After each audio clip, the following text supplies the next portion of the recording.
Oi, eu sou o Wendel, esse é o Quadro Negro, um canal para falar de matemática e negritude. E nesse vídeo eu queria bater um papo a respeito da aprendizagem e como a gente aprende as coisas. Ontem eu fui convidado para poder dar uma aula de cálculo lá na minha universidade, na minha antiga universidade, e foi uma aula que eu fiz meio que às pressas, porque o professor precisou estar em outro compromisso, eu tive que assumir o lugar dele, então não deu tempo de preparar muita coisa, mas eu já sabia um conteúdo com uma certa facilidade. Fui lá dar aula. E mesmo sendo um assunto que eu já dominava, eu tive uma impressão que foi a seguinte: eu consegui fazer conexões entre aquilo que eu estava estudando agora no doutorado e o que eu estava ensinando lá em cálculo. No caso era uma matéria sobre derivadas e o começo de integrais, e eu não sei como que eu consegui fazer essa associação, eu nem lembro mais quais associações eu fiz, mas o fato é que eu consegui de fato fazer algumas associações. E aí isso abriu um precedente para eu pensar como que ensinar, o ato de ensinar, ele é poderoso para que você aprenda até aquilo que você está estudando agora.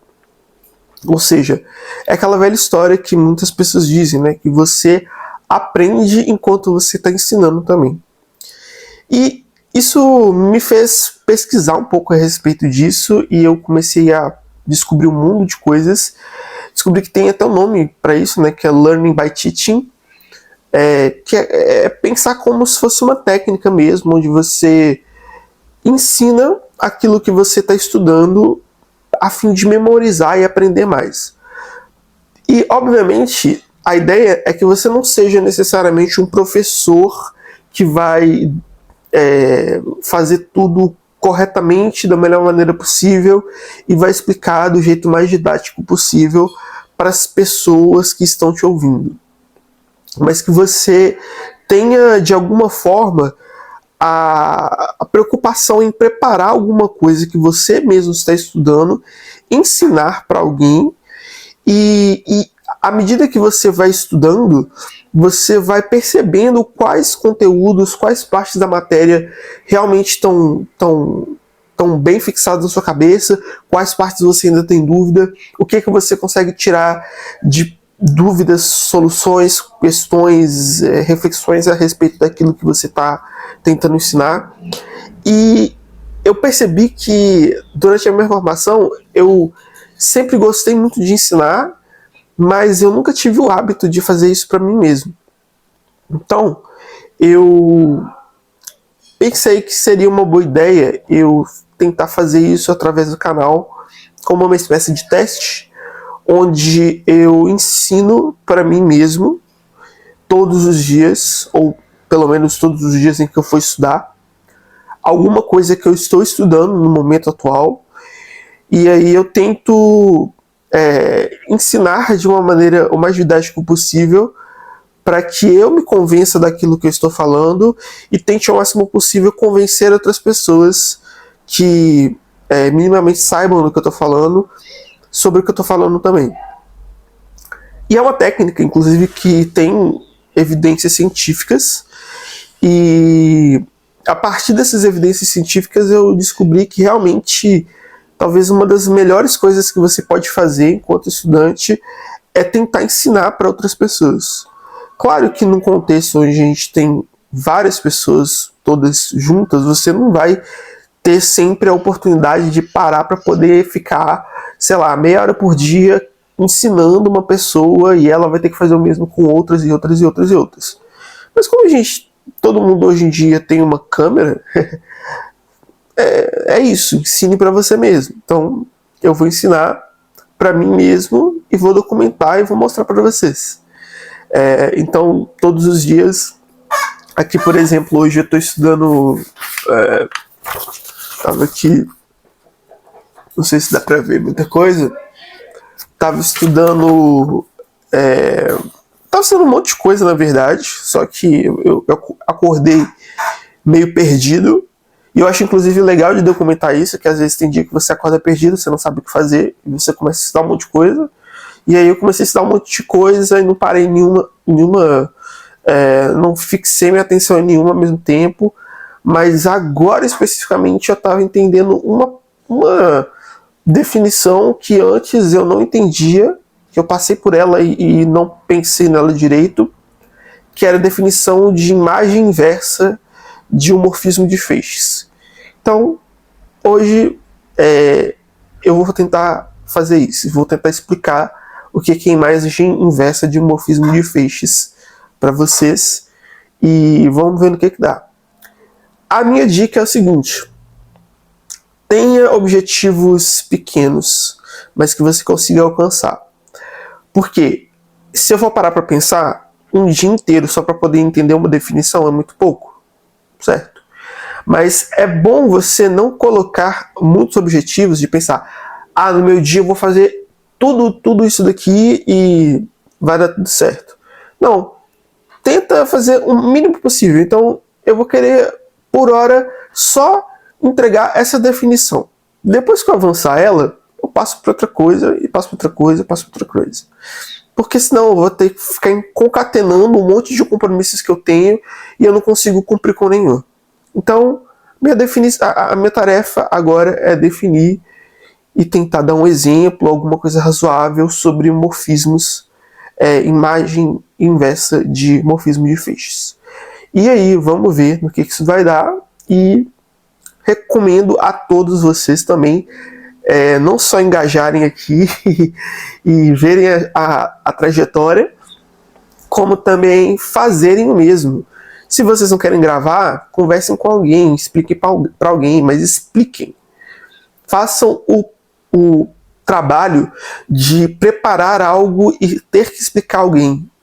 E se deixar permitir que esse alguém, nem que seja você mesmo, faça perguntas e te questione para você tentar ver se você realmente está entendendo. Isso é maravilhoso.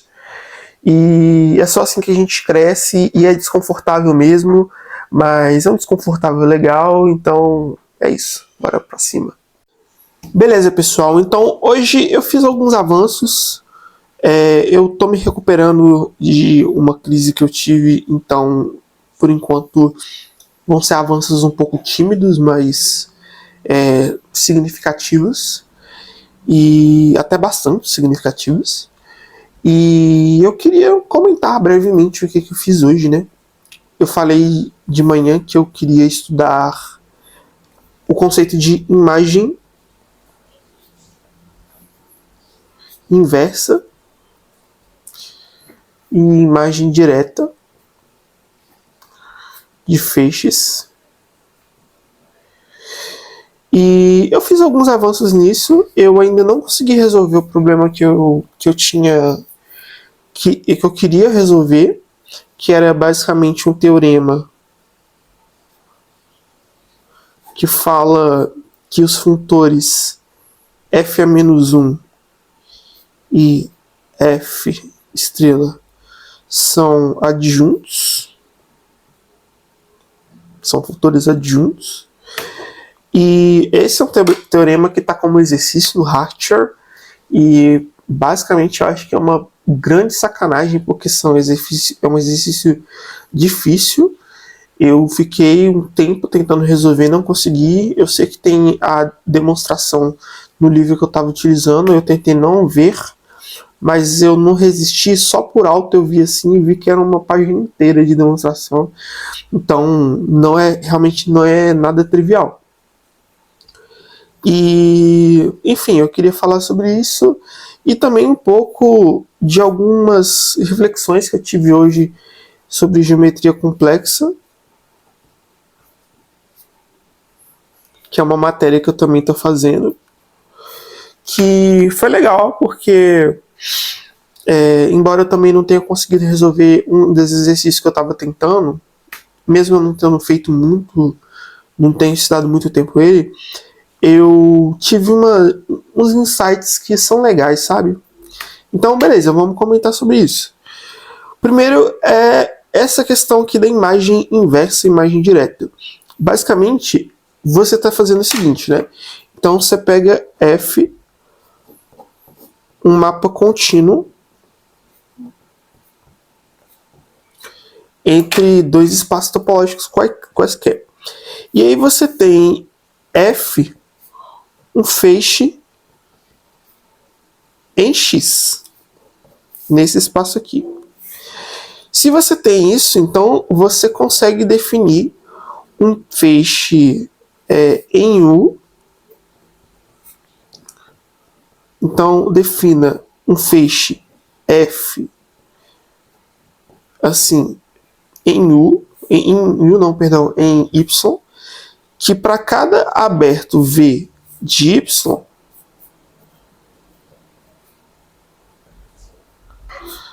vai fazer o seguinte, vai pegar o feixe em X e vai aplicar em F a menos 1 de V. Certo? Esse daqui é o feixe que, se você for falar em português, chama imagem direta. Ou, em inglês, push forward. Meu inglês é muito bom. Então, esse daqui é o inglês. É um feixe que a gente consegue, né? E o engraçado é justamente que é isso, você tem um feixe em X e você induz um feixe em Y aqui.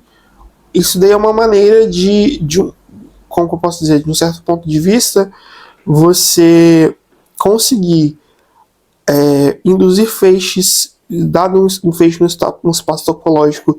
Se você tem uma função contínua, você ganha um outro feixe no espaço topológico do contradomínio. Isso dá então pra gente um funtor, né?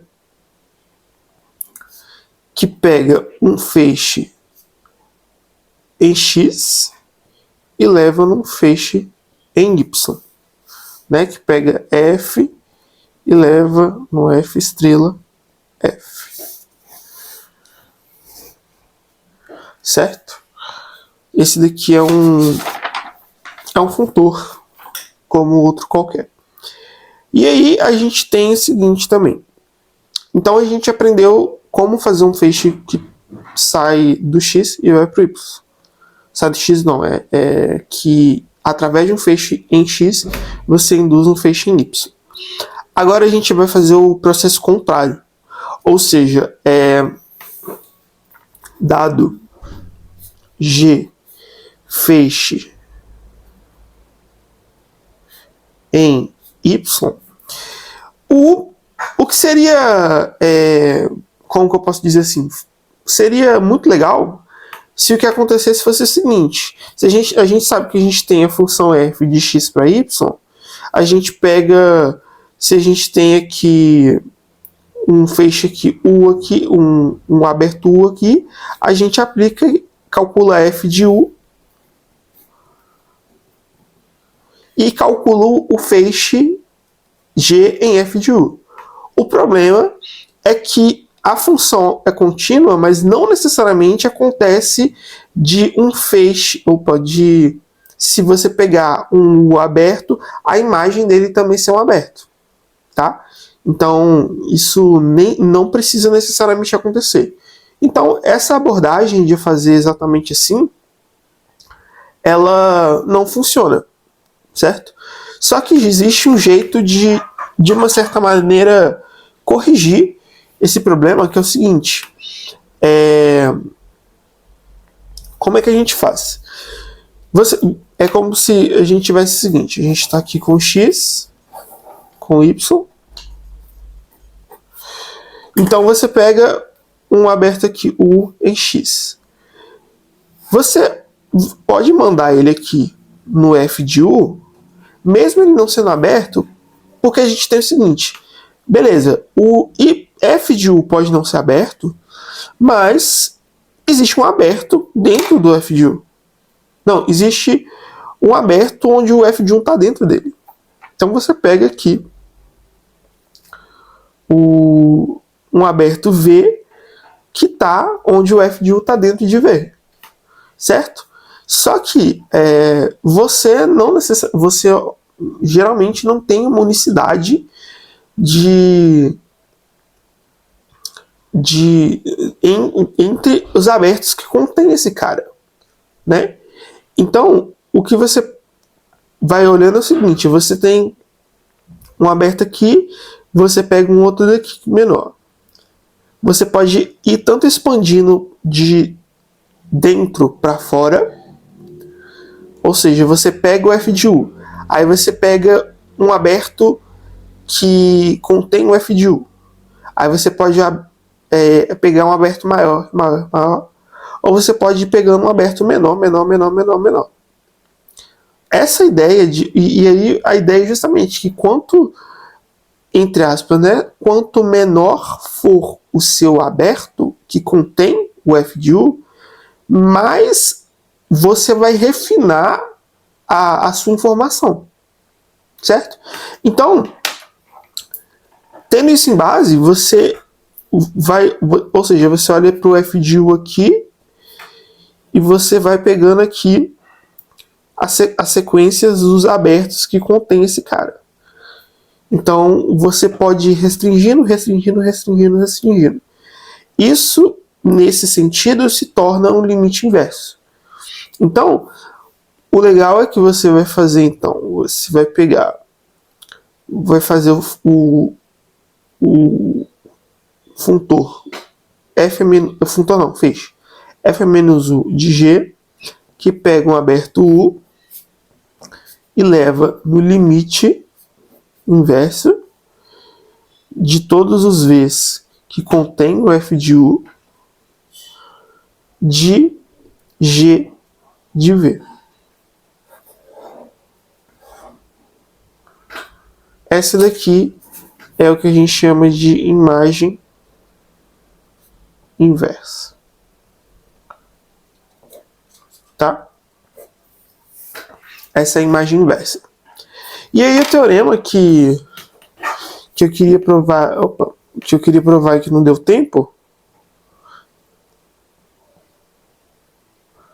Não, mentira, não é que não deu tempo, né? Eu não consegui. O teorema é justamente que f a menos 1 e f estrela são pares adjuntos.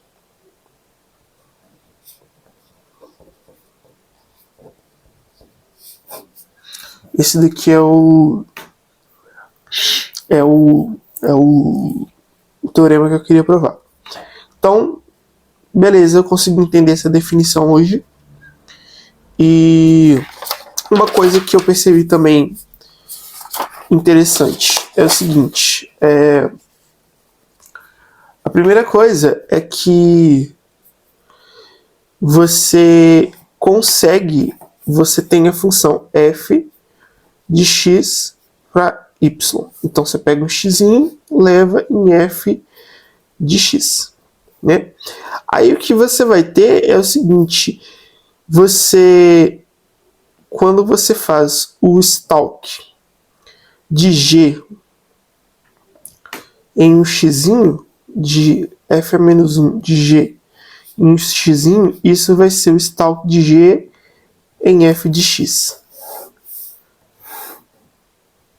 Isso daqui eu achei muito interessante.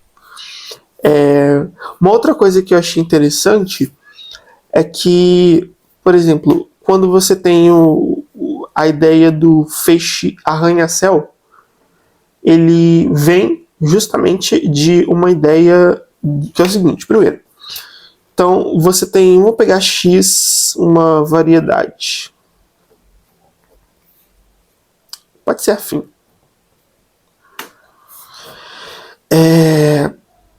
O ponto, qualquer ponto, ele também é um fechado, certo? Então, na topologia de Zariski, né, um ponto qualquer, ele pode ser expresso como zero de polinômios, então ele é um fechado. Então, quando a gente pensa em morfismos, a gente está obviamente pensando em um fechado e no outro. Então faz sentido, dado um x em x, eu pensar no ponto e pensar no morfismo que sai do próprio ponto e vai no x, que é a inclusão, obviamente. Né? Esse aqui é o morfismo entre dois espaços topológicos, I.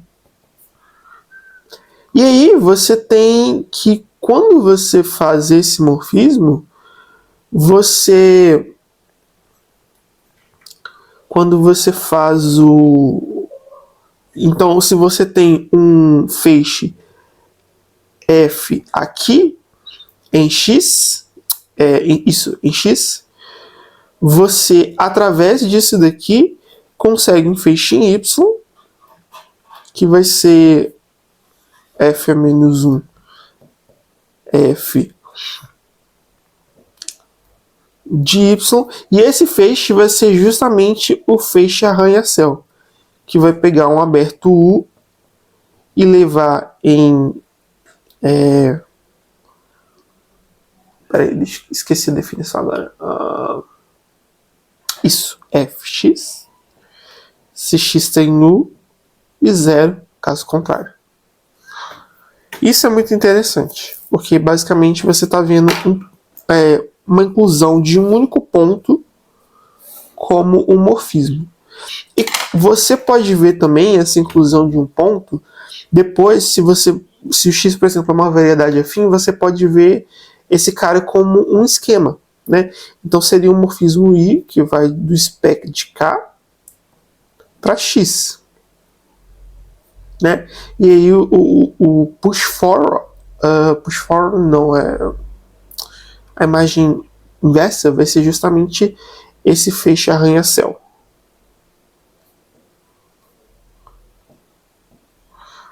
Muito doido, né? Isso foi uma das coisas que eu aprendi hoje. Para encerrar o que eu aprendi sobre geometria complexa, eu estava tentando resolver o seguinte problema. Se você pega o conjunto A para ser o conjunto de todas as retas afins de C2, tá? O meu objetivo é dar um atlas para... Repara que se você quisesse saber só das retas que passam pela origem, isso seria P1, que eu já sei como funciona. Só que a dificuldade aqui está justamente no seguinte. Olha só, você está aqui, né? Se você for pensar nesse ponto aqui, nas retas que passam por esse ponto, que é a origem, isso dá o P1, certo? Agora, você pega uma reta que não passa pela origem. Como é que você vai exprimir ela em termos de alguma coisa que se parece com P1? Uma coisa é fato. Se você tem uma reta aqui L, mesmo que ela não passe pela origem, existe uma reta aqui paralela a ela que passa pela origem. Então, se você tem uma reta L aqui, você consegue uma reta L' que passa pela origem, que é a reta paralela a ela. Então, o que difere essa reta dessa reta aqui é justamente um ponto aqui, 0B, que é onde ela toca nesse eixo aqui. E aí, qual que é o doido? Pensa que o melhor dos casos seria o seguinte. Eu tenho o ponto 0 aqui. No ponto 0 eu estou fixando o P1. Então, se eu fixar no 0 aqui, o P1 está dentro desse cara. Agora, se eu pegar um outro valor que... Aqui eu estou em C2, né? Se eu pegar um outro número complexo aqui, sei lá, B, e aí eu fixo todas as retas que passam por B, eu estou parametrizando mais uma quantidade de retas. Só que eu ainda não cheguei no conjunto de todas as retas. E aí o que eu vejo é o seguinte, se eu vou avançando aqui para cá, eu ainda não consegui chegar em tudo. Então, a ideia seria P1 vezes essa reta aqui, C. Ou seja, eu pego uma reta em P1 e pego um número complexo aqui, B, e levo nessas retas aqui que estão, todas as retas que estão passando por esse ponto aqui. Só que tem um momento, olha só, se eu for olhar intuitivamente, o que eu estou fazendo é isso aqui, né? Chega um momento em que eu vou chegar numa reta aqui que ela não é parametrizada por nenhuma dessas retas que estão por aqui. E aí chega o problema, que é onde a gente tem o plano no infinito.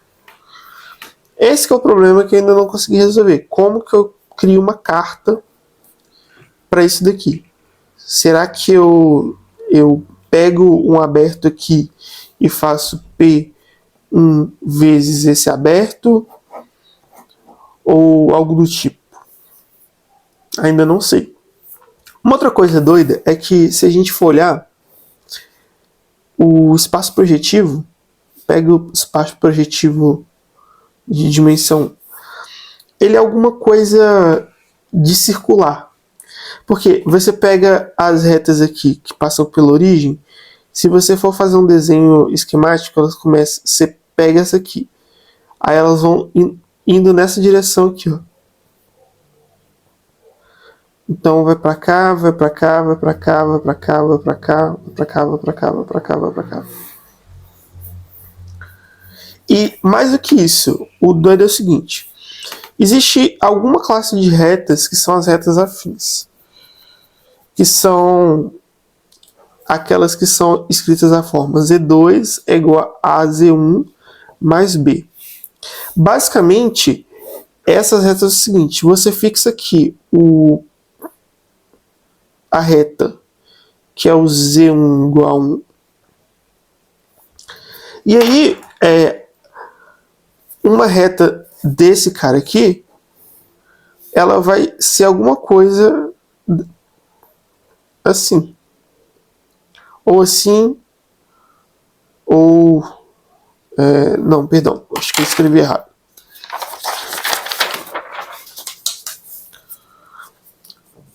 O que eu queria dizer é o seguinte: você tem Z2 igual a Z1 mais B, certo? Pensando numa reta com essa equação. Então você escreve ela assim: Z1, Z2 do plano vai ser o quê? Z1 a Z1 mais B, que vai ser Z1 a Z1 mais 0B, que vai ser o quê? Z1 1A mais 0B. Então tem dois pontos aqui, né? Tem o ponto 1A e o ponto 0B. O ponto 1, ou seja, o ponto 1A e o ponto 0B determinam as retas que são dessa forma aqui, certo? Então, se você pega aqui o ponto 1, você vai... Se você tem o B igual a 0, você tá aqui, né? Aí você... Ou seja, você tá aqui.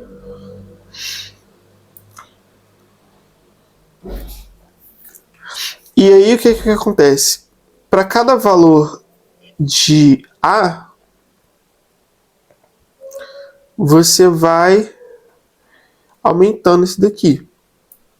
Então, o seu A tá aqui. Você tá aqui, digamos.